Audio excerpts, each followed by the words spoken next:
আজ দ্বিতীয়া,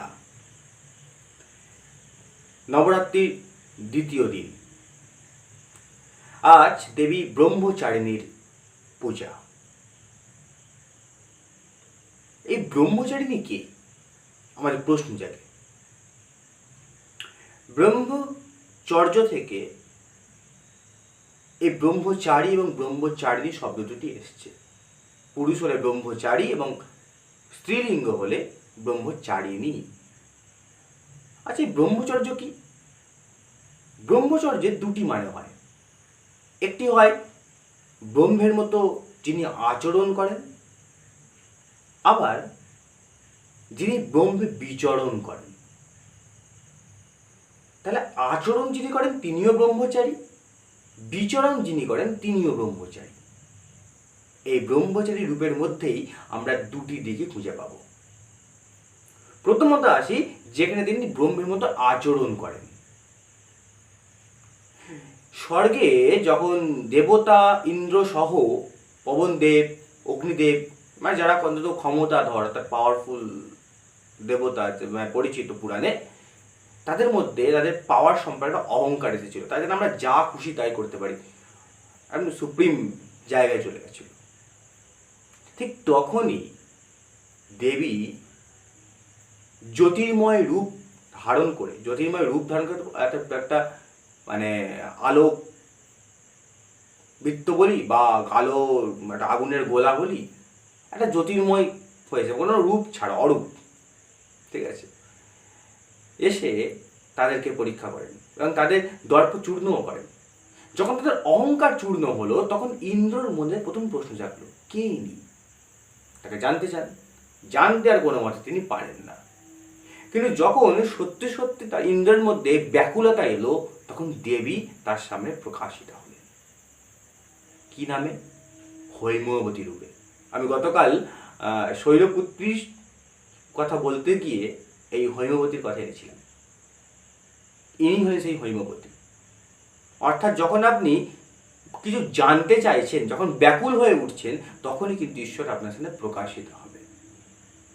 এই হৈমবতী কিন্তু ব্রহ্মচারী। তিনি কিন্তু ব্রহ্ম জ্ঞান দিলেন, অর্থাৎ তিনি ব্রহ্মের মতো আচরণ করেন।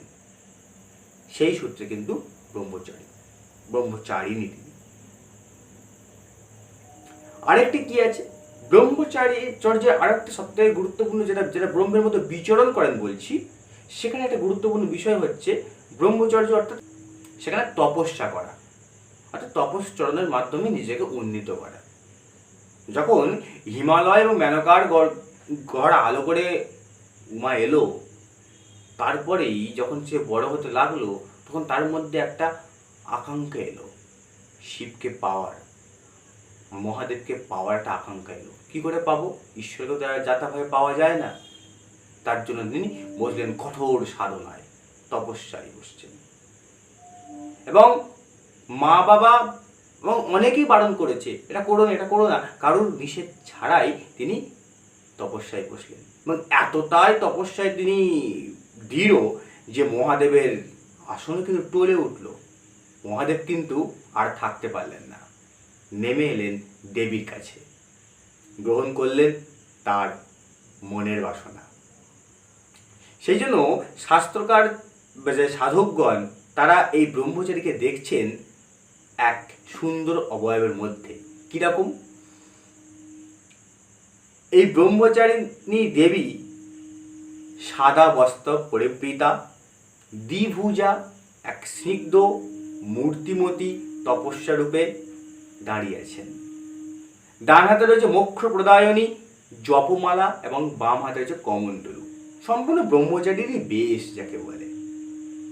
তবে এটা প্রমাণিত তিনি কেবল ভক্তদের সিদ্ধিলাভ করেন তা নয়, তিনি কিন্তু সাধকদের ত্যাগ, বৈরাগ্য, সদাচার, সংযম এগুলোর দিকেও খেয়াল রাখে। কারণ ব্রহ্মচারিণী তিনি, ব্রহ্মচর্যের যে কটি গুণ আছে সেগুলিকে তিনি রক্ষা করার দায়িত্ব দেন।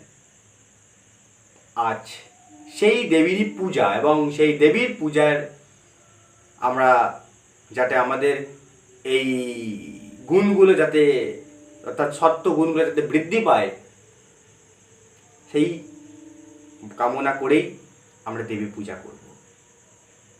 সকলের ওপর দেবীর আশীর্বাদ ঝরে পড়ুক, সকলের মঙ্গল হোক।